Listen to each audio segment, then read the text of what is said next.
On the news tonight, federal government files a 20-count charge against Emefiele. New permanent secretary takes over the administration of the State House, promised dedication to ensure success of the current government. Governor Abiodun approves appointment of Chief Press Secretary. Good evening and welcome to NTJ Bode News at 7. I'm Moroluwa Egona and here are the details of the news. The federal government has filed a 20-count charge against the suspended governor of the Central Bank of Nigeria, Godwin Emefiele. Elizabeth Omoroyi has more. The fresh count charge has been filed before the court of the Federal Capital Territory, Maitama, Abuja. In one of the counts, Godwin Emefiele is being alleged of conferring unlawful advantage of himself during his tenure as governor of the CBN. With the fresh counts, Emefiele is expected to be arraigned soon in Abuja. Meanwhile, the federal government has applied to withdraw the firearms charge against the suspended governor of the Central Bank of Nigeria, pending before the Federal High Court in Lagos. In an oral application, the Director of Public Prosecution at the Federal Ministry of Justice, Mohammed Abubakar, made the application before the presiding judge, Justice Nicholas Owiebo. Mohammed Abubakar told the court that the application followed the result of further investigations on the matter. Justice Owiebo has adjourned till Thursday, August 17, 2023 to rule on the application. Dispute resolution is the primary duty of any competent court. Hence, competent judicial officers are employed to adjudicate in various courts. Olabode Arewa reports that to cope with the ever-increasing challenges in the justice sector, new magistrates were recently recruited with the Chief Justice of Nigeria and the Judicial College of England and Wales working towards enhancing their capacity. The collaboration is in courtesy of National Judicial Council, NJI. The justice sector is no doubt saddled with enormous challenges as more people than ever approach courts for settlement of disputes. This therefore increases the workload on the judicial officers, necessitating recruitment of new judicial officers by the National Judicial Council. The latest is this set of magistrates undergoing tutelage in Abuja on the appropriate code of conduct and comportment to enable them stand out in their duties. The Chief Justice of Nigeria, Justice Oluka Edariwola, who offered advice to the new magistrates, says continuous self-development is key to a successful career on the bench. A judicial officer should be true and faithful to the Constitution and the law, uphold the cause of justice by abiding with provisions of Constitution and the law, and should of course acquire and maintain professional competence. The Judicial College of England and Wales could not agree more as they are at the conference to share experiences with the new inductees. Judicial training worldwide focuses more and more on ethics, judgecraft, leadership and management. Upon conclusion of their induction, the magistrates are expected to be deployed to fill vacancies at judicial divisions across the country. In Abuja, Olabode Arewa, NTA News. The Republic of Korea is soliciting Nigeria's support to host the World Expo 2023 in Busan, Korea. Delegation of the National Assembly of the Republic of Korea made the plea when they paid a courtesy visit on the Secretary to the Government of the Federation, George Akime. Kenneth Nanim reports. Ways of deepening socio-economic ties between both countries. A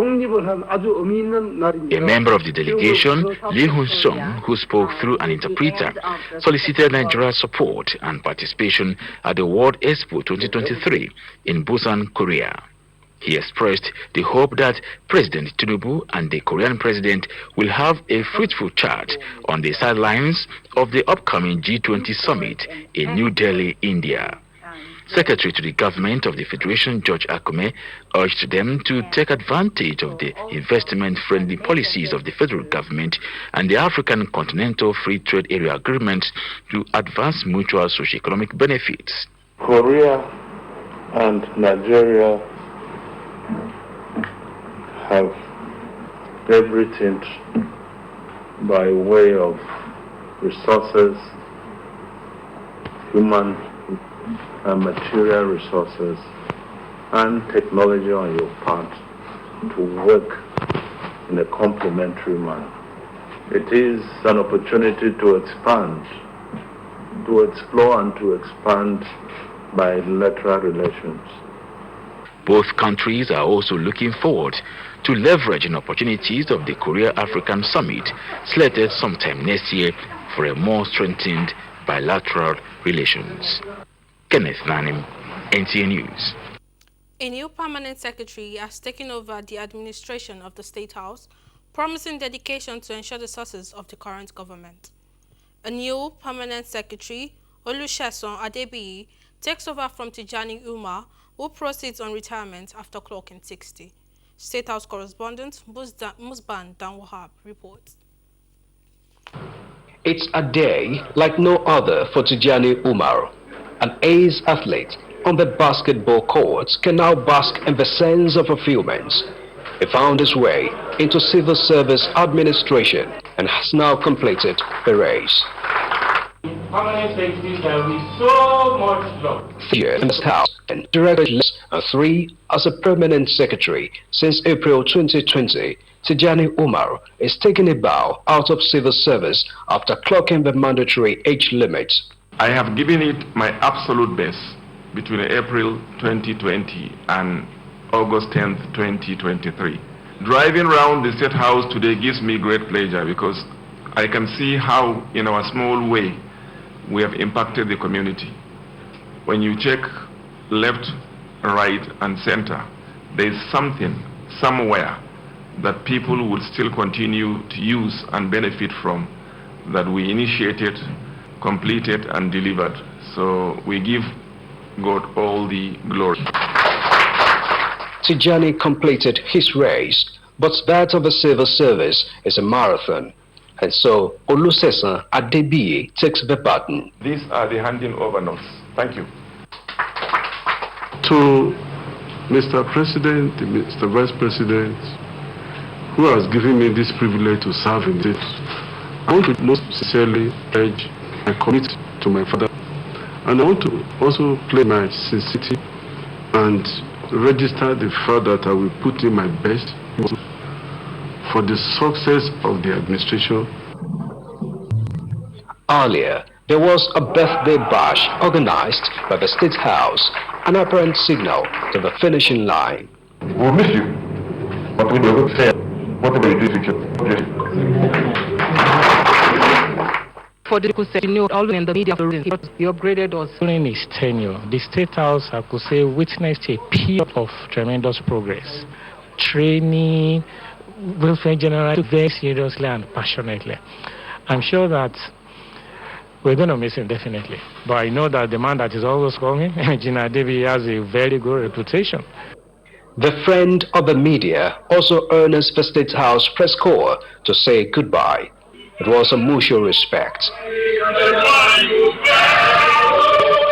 And it's now time for the chief housekeeper to say goodbye to the housing people he has kept for years. Maybe to return as best someday. From the State House, Musbal and Wahab, NTA News. Organs are vital to the existence of humans. This underscores a strong advocacy that those in authority should consider the establishment of organ plants that will be monitored and supervised closely to prevent abuse, just like blood donation center. The question now is, can you donate any of your organs to an elderly person? Aisha Uba Ali in this report takes a look at what Organ Donor Day signifies. Hair donation. I know the first thing that comes to your mind is either cash or material donation, but it goes beyond that. People donate organs. About 850 million people globally are suffering from one form of kidney disease or the other.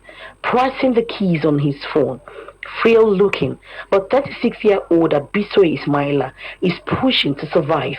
A phone repairer, Abisoye discovered in 2021 that his 2 kidneys had failed and has spent approximately 6 million naira in search of a matching donor. There was protein in my urine, so I went to UBTH then.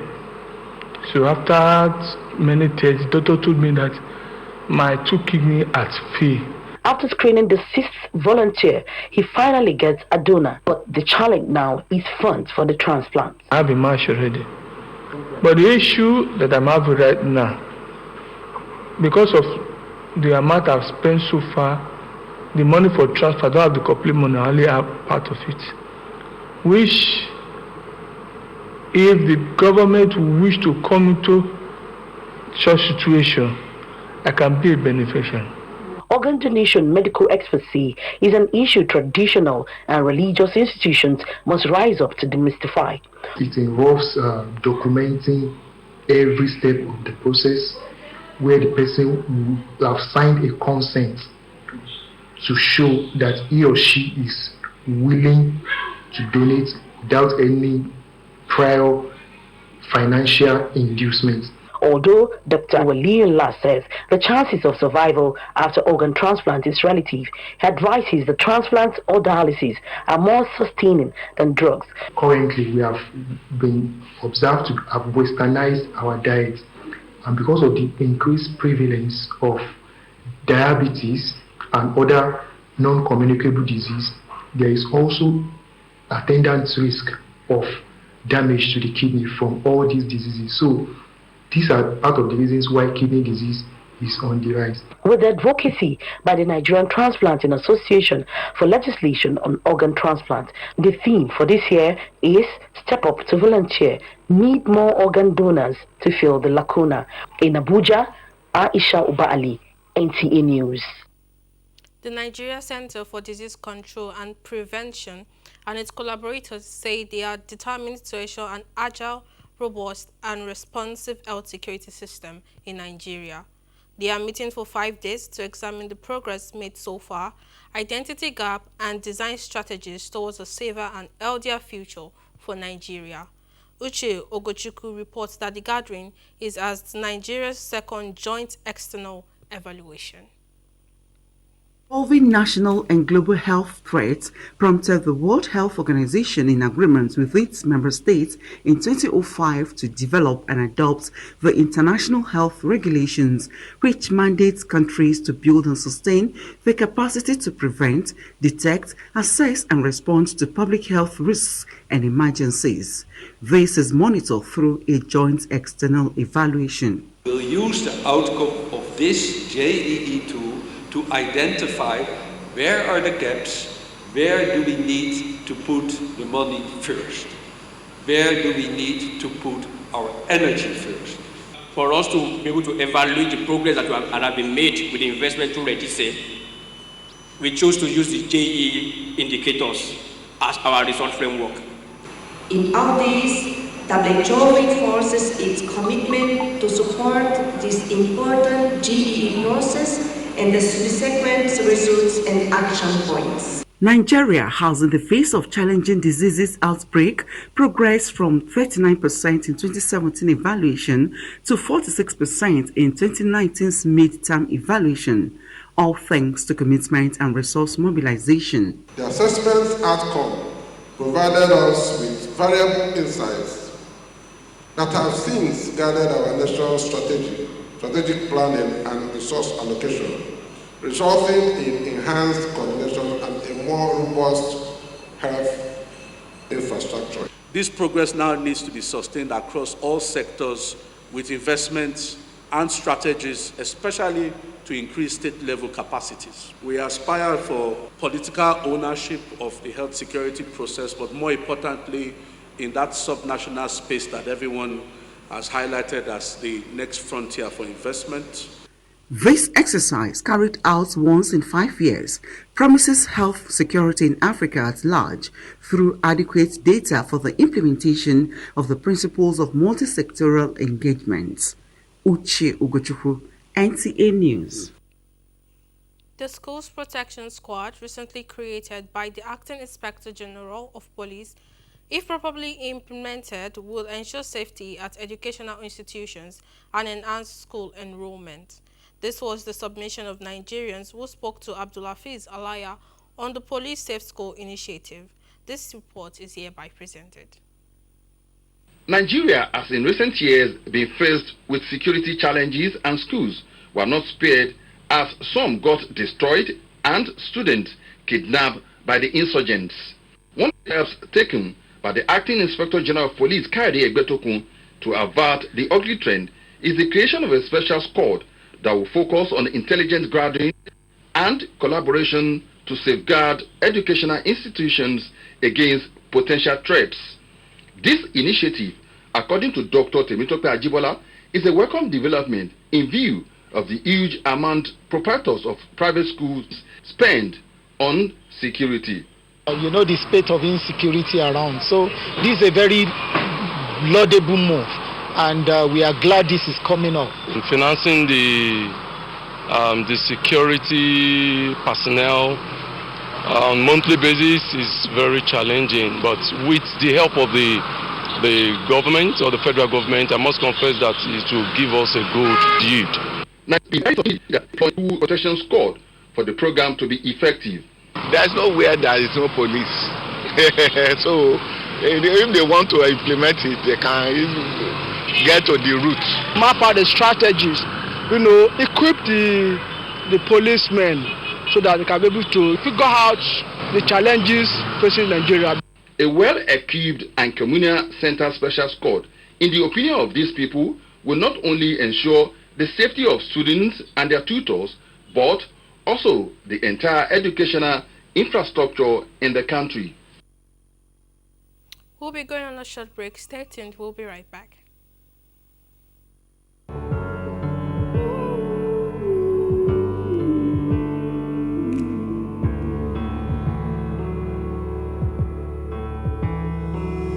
The words are hard to find, but they're still heavy on my mind tonight. The pain is deep inside, but I still want to hide. Happy birthday!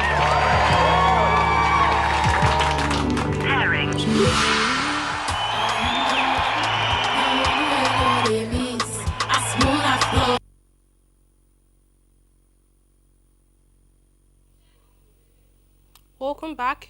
You're still watching NTH Body News at 7. Engaging women to be part of decision-making process in every aspect of human endeavors have been identified as a panacea for securing them against societal vulnerability. This forms part of submission from stakeholders at the State House of Assembly Action Plan on Women, Peace and Security, organized by the National Institute for Legislative and Democratic Studies in collaboration with the United Nations Office. In the event of conflict, civil unrest, or disaster occurrence, women and children are always the worst hit and leaving many unattended to with severe consequences. In recent years in Nigeria, people of the Northeast were badly affected. This event brought together lawmakers from state assemblies of Adamawa, Gombe, Bauchi, Yobe, Maiduguri, and Kaduna with a view to supporting women in decision-making process as it affects peace and security. As part of our effort today is to see how we can better integrate the participation and the recognition of women in peacemaking, in peace building, and in preventing conflict in our states. Be rest assured that NIPS, in collaboration with UN Women, will continue to provide any technical support to services of assembly to all the SAPs, while ensuring the protection and welfare of women and girls in Nigeria. And for the lawmakers, it is a clear call to carry out their responsibilities. Right now we are giving them the full support that they needed. So also, as per the lecture, inshallah we will go and retreat again to see that women are secured. Now when I go back, I will make sure that I enhance or improve on those legislation that will give an impact, or will give us a hitch as to how to handle, security challenges when it comes. More of such trainings will be held for other lawmakers across the nation. In Abuja, Muhammad Rabiu Ali, NTA News. Ogun State Governor Prince Dakpo Abiodun has approved the appointment of Mr. Lekon Adeniran as the Chief Press Secretary. The appointment was announced in a statement signed by the Secretary to the state government, Mr. Tokunbo Talabi, on Tuesday. According to Mr. Talabi, the appointment takes immediate effect. Adeniran, a graduate of mass communication, has over 3 decades as a journalist. He started his journalism career at The Guardian in 1992, where he covered the Social Democratic Party, Lagos State House of Assembly, and Governor's Office, Alausa, Ikeja. He left The Guardian in 2001 to join the newly established Daily Independent. The new CPS also worked with the Compass Next and National Mirror newspapers. Before the appointment, he was the editor of Western Post, an online newspaper publication. The daunting task of putting the economy of Osun State back on track and providing social amenities to the people require extraordinary commitment and ingenuity of political appointees. Osun State Governor Senator Ademola Adeleke stated this at a retreat for recently sworn-in cabinet members in Oshogbo. Femi Afariogun has more. The 3-day retreat is for commissioners and special advisors of cabinet ranking under Governor Ademola Adeleke. It is to instill the politics of his 5-point agenda, which covers health, education, industrialization, tourism, and security, among others. The stake ahead of them are high, as Governor Adeleke, while declaring the retreat open, tasked them to be creative and be ready to sacrifice their comfort for the overall development of the state. You should know what all memos involving governmental expenditure must include a source of funding. It is not enough to submit fanciful ideas. How such ideas will be funded in practical terms must be included. The retreat is also to train them to be good leaders, build strong executive relationship, and have personal discipline. Leadership is about learning every day. And that's what we're doing here. The only way to sustain the future together is to have a retreat like this, so as to shape the minds of all our cabinet members. After the retreat, the governor is expected to hold his inaugural Executive Council meeting in Oshogbo. Femi Afariogun, NTA News. Wife of Ondo State Governor Betty Anyanwu Akeredolu has underscored the need for empowerment of more young women for self-reliance in order to alleviate poverty in Nigeria. She stated this at the opening of the 2023 BIMO Summer Bootcamp in Akure. Oluwakemi Aino reports.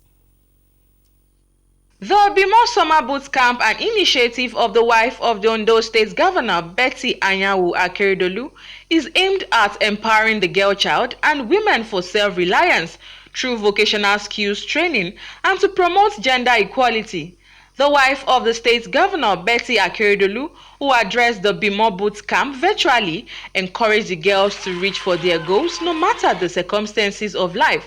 She said over 3,000 young girls have been trained on various skills since inception 6 years ago. The strides of our ambassadors are living testimonies of what BIMO has done and what BIMO can do.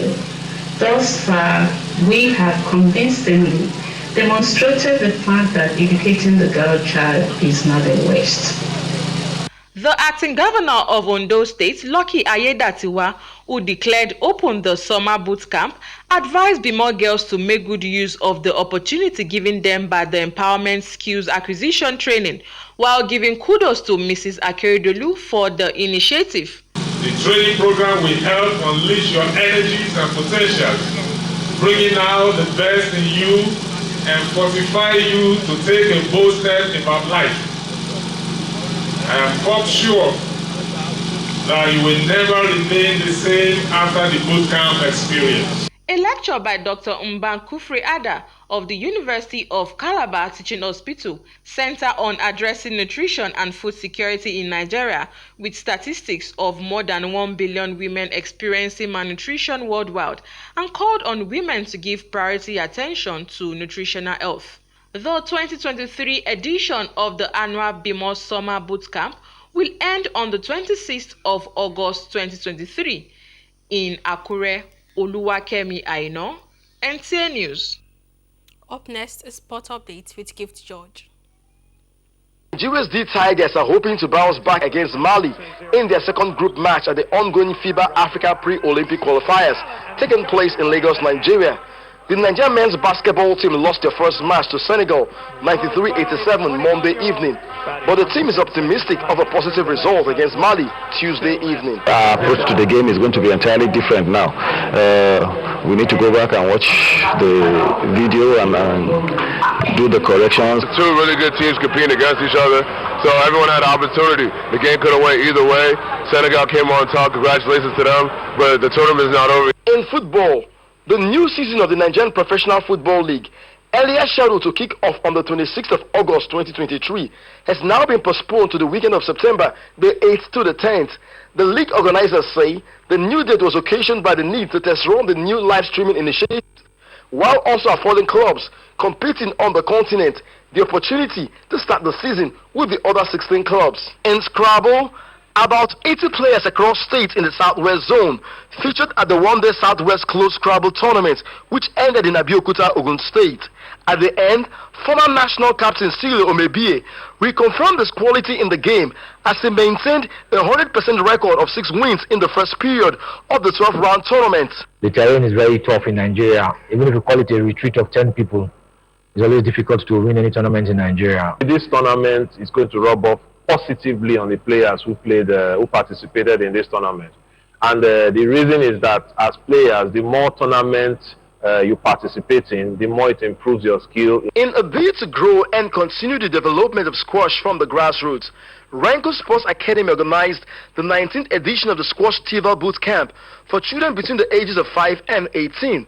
The 3-week developmental squash clinic gave over 100 children the opportunity to learn the basic techniques of the game. We're actually exposing kids to know that squash is a pathway that they can even get international scholarship.